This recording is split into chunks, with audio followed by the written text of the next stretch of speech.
Hi, it's Mark from Top Local Lead Generation. We're here with Bernie Pollock, Pollock Automotive in Vancouver, British Columbia, Canada. They're an award-winning shop, 16 times voted best auto repair in Vancouver. How you doing, Bernie? I'm doing very well this morning. So, Toyota RAV4, 2001, a little bit of an oldie. It's got a broken spring. What's the story here?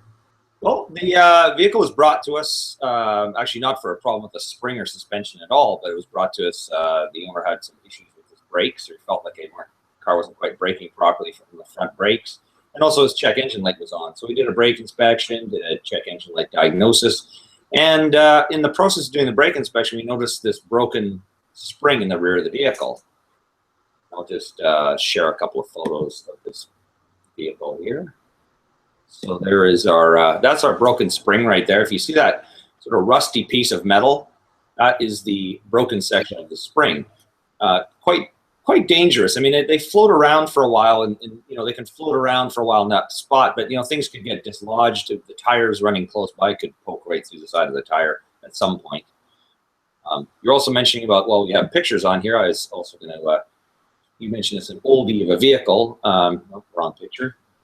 Go this way. This is our 2001 RAV4. Beautiful shape. I mean, it looks, you know, almost like a new vehicle. Yeah. And I actually had to look at what year it was before we did this hangout. Well, it's, you know, can't be that old, but yeah, it is. So it goes to show you what you can do if you take good care of your vehicle. Now I'm just going to get back here and cut the screen sharing. So what's involved in replacing the coil spring on this vehicle?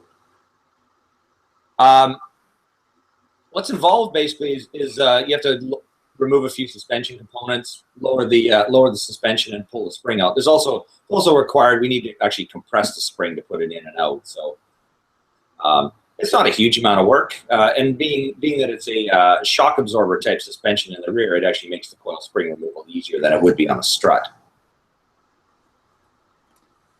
So did you have to change just one, or did you have to change both of them on the same axle?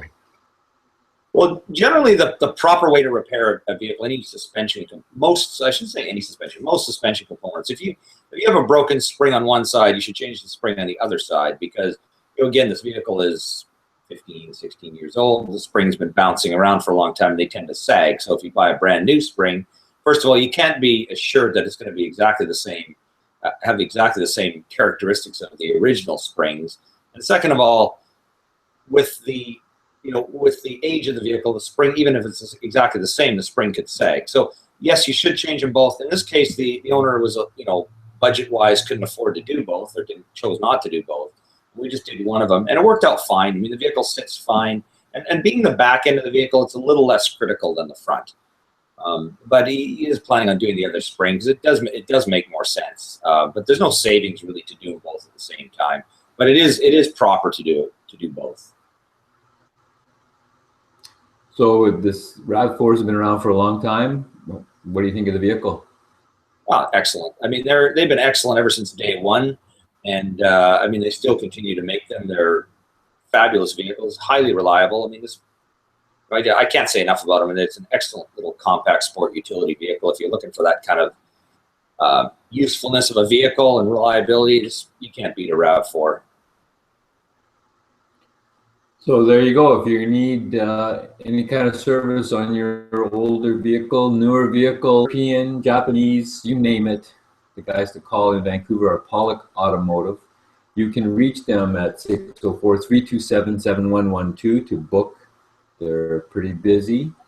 Or you can check out their website. Tons of information there, pollockautomotive.com. Thanks, Bernie. Thanks, Mark. Talk to you later.